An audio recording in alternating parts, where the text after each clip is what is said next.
Hi, welcome to Shapes with Sphero Mini. This is how you gently remove the outer shell of Sphero Mini to reveal the charging port on the robot itself. You should charge for first time operation or if it's turned off. Next, you need to aim your Sphero Mini. Calibrate it in such a way that the light points towards you for ease of operation.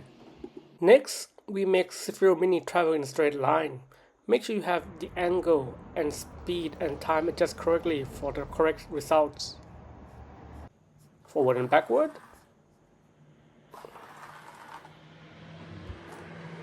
Let's do some squares with Sphero Mini. We are using row blocks in different directions to control the movement of the Sphero Mini to make a square, and the delay block to prevent sudden movement of the Sphero Mini to keep square shapes. Now let's do a few squares with the loops.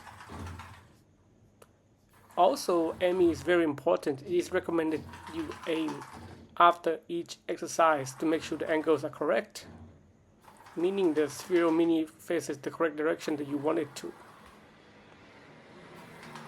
There we go, 2 squares. Finally, let's do some triangles with Sphero Mini. Here I use speed block so that the robot indicates the beginning and the end of its operation. Although the robot doesn't speak itself, it is the application on the phone that speaks it. There we go. Let's do 2 triangles with loops this time.